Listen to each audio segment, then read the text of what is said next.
Kak, hari ini aku punya cerita yang sedikit beda.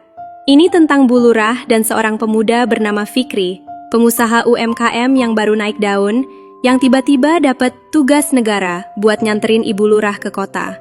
Bayangin deh Kak, selama berjam-jam, apalagi Ibu Lurahnya itu cantik banget, bahenol, dan punya kumis tipis yang, bikin gemes pokoknya. Awalnya sih cuma mau belanja ke pasar, tapi kok ada adegan makan buah bareng di rumah kosong, dan katanya sih ada kue lumpur yang lumer banget hasil kerjasama mereka berdua. Penasaran gak sih, kue lumpurnya beneran kue atau ada makna lain di baliknya?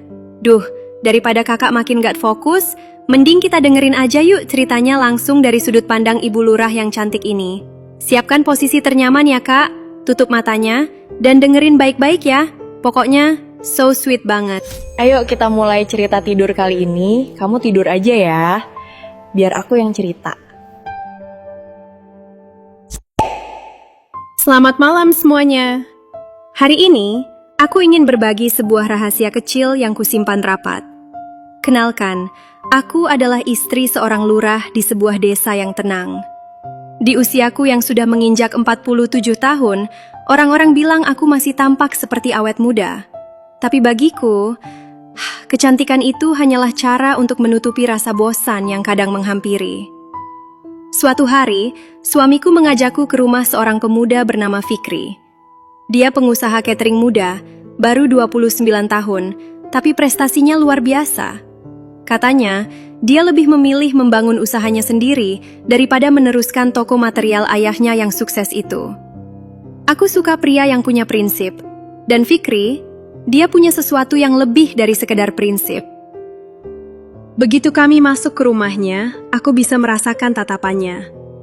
Fikri menyambut kami dengan sangat sopan, tapi matanya, mata anak muda itu tidak bisa berbohong. Aku tahu dia terpesona.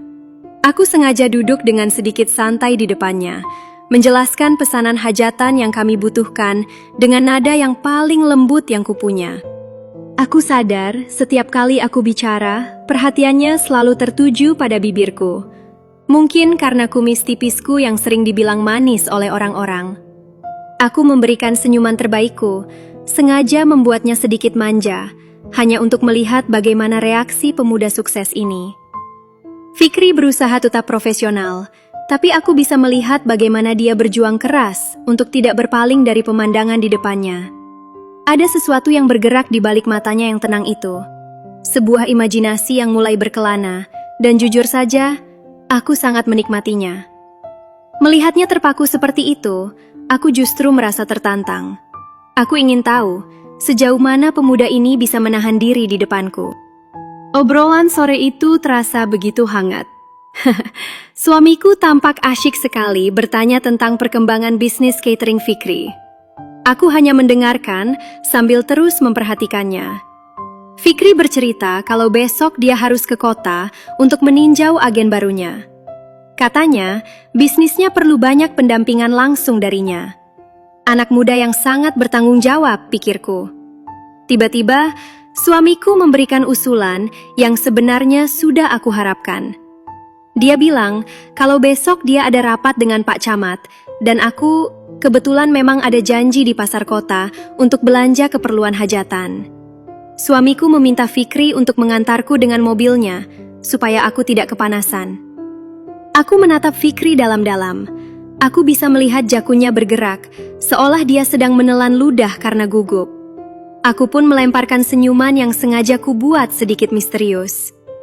Boleh ya Fikri? Biar lebih enak koordinasinya, kataku dengan nada suara yang paling manis. Fikri setuju, meski aku tahu dia berusaha keras menutupi rasa terkejutnya. Selama sisa obrolan, aku menyadari fokusnya mulai berantakan. Dia sesekali mencuri pandang ke arahku, dan setiap kali mata kami bertemu, aku tidak membuang muka. Aku justru membalas lirikannya, membuat suasana di ruang tamu itu terasa semakin panas. Sore berhembus pelan.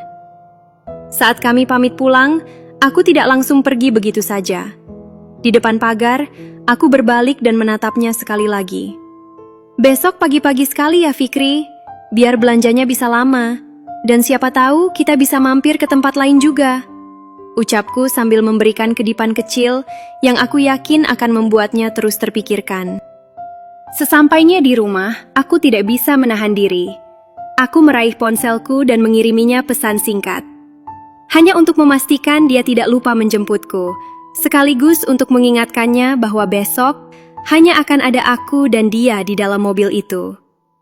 Malam ini, aku tersenyum sendiri membayangkan perjalanan besok. Aku ingin tahu seberapa kuat pertahanan pemuda itu saat hanya berdua denganku selama berjam-jam. Pagi itu, udara masih sangat dingin, tapi aku sudah siap menunggu di depan rumah sejak pukul 5. Aku sengaja memilih penampilan yang sedikit berbeda. Rok di atas lutut dan jaket jeans yang pas di badan, membuatku merasa jauh lebih muda dari usiaku yang sebenarnya. Begitu mobil Fikri menepi, aku langsung masuk dan duduk tepat di sampingnya.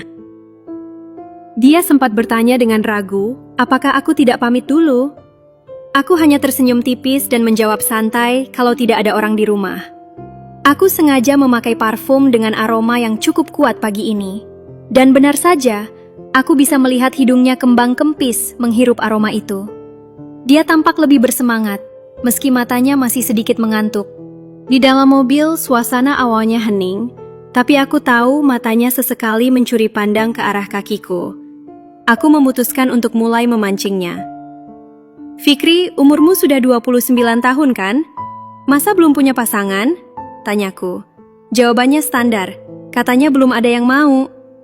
Aku tertawa kecil, lalu menatapnya dengan tatapan yang dalam. Mungkin kamu perlu latihan, biar nanti siap. Atau mau saya latih? Ucapku sengaja. Aku bisa merasakan jantungnya berdegup kencang saat itu, dan dia langsung terdiam 1000 bahasa. Ah, pemuda ini sungguh menggemaskan kalau sedang gugup. Sesampainya di pasar kota, suasana sangat ramai dan berdesakan. Fikri dengan setia membawakan barang belanjaanku. Di tengah kerumunan itu, aku sengaja berjalan perlahan agar tubuh kami sering bersentuhan. Setiap kali lengannya tak sengaja menyentuhku, aku pura-pura biasa saja. Padahal aku sangat menikmati bagaimana dia berusaha menjaga jarak, namun tetap ingin dekat. Aku tahu betul sejak tadi dia terus memperhatikan lekuk tubuhku dari belakang. Begitu kami kembali ke mobil dengan belanjaan yang penuh, Fikri meminta izin untuk mampir ke tempat temannya sebentar. Aku menatapnya sambil tersenyum simpul, lalu berbisik pelan. Terserah kamu saja, yang penting jangan lama-lama, dan pastikan kali ini kamu bisa lihat dari depan. Dia langsung mematung, wajahnya berubah merah padam seperti kepiting rebus. Dia pasti tidak menyangka kalau aku tahu rahasia kecilnya selama di pasar tadi. Aku hanya tertawa dalam hati melihatnya salah tingkah, sambil menanti kejutan apa lagi yang akan terjadi di tempat temannya nanti. Ketika sampai di rumah temannya dan ternyata keadaan sepi, aku tahu ini adalah momen yang sempurna. Fikri tampak begitu gugup, bahkan sempat mengajakku pulang karena canggung. Tapi tentu saja, aku tidak ingin melewatkan kesempatan ini. Aku memintanya tetap di sana, menemaniku beristirahat sejenak, sambil mengobrol di ruang tamu yang tenang. Aku sengaja duduk tepat di sampingnya, begitu dekat hingga aku bisa merasakan kehangatan tubuhnya. Lalu, karena sedikit panas, aku sengaja membuka salah satu kancing bajuku, sehingga mulailah ada pemandangan buah-buahan segar yang sudah kusiapkan dari rumah. "Kamu mau ini?" Tanyaku dengan suara yang paling lembut. Dia menjawab mau, tapi matanya tetap tidak bisa lepas dari wajahku. Dalam keremangan cahaya lampu itu, keberanian Fikri akhirnya muncul. Dia membisikkan kata-kata kekaguman yang selama ini ia pendam. Dan jujur saja, hatiku berdesir hebat. Ternyata kami merasakan getaran yang sama. Sore itu menjadi begitu intim. Kami berbagi buah-buahan itu dengan penuh rasa syukur. Aku sangat menghargai bagaimana cara Fikri memberikan perhatian dan layanan terbaiknya untukku. Dia benar-benar tahu cara membuat seorang wanita merasa sangat dihargai. Bukan hanya manisnya buah, tapi hidangan kue lumpur yang lumer itu benar-benar menjadi pelengkap kerjasama kami yang luar biasa. Semuanya habis tak tersisa, menyisakan kepuasan yang membuatku tak henti tersenyum. Rasanya lelahku hilang seketika, melihat hasil kerja keras dan perhatian yang ia berikan. Setelah semua usai, aku segera merapikan diri dan bersiap untuk pulang. Sepanjang perjalanan pulang, aku merasa sangat tenang dan puas hingga tertidur pulas di sampingnya. Kami baru sampai di rumah sekitar jam 8 malam. Sebelum turun, ku tatap matanya dan kuucapkan terima kasih yang paling tulus. Aku benar-benar bahagia hari ini. Lain kali, kalau ke kota bareng lagi ya, bisikku, memberikan janji untuk momen indah berikutnya. Dan sekarang, aku hanya bisa menanti di balik jendela, menunggu kapan pemuda hebat itu akan menjemputku lagi untuk petualangan manis selanjutnya. Nah kak, menurut kalian, kalau misal aku nggak kuat nahan nih, apakah aku berani untuk mengajak Fikri lagi? Atau justru Fikri yang seharusnya lebih berani mengambil langkah selanjutnya? Aku mulai bingung nih. Coba kasih saran buat aku di kolom komentar ya. Apa yang harus aku lakukan?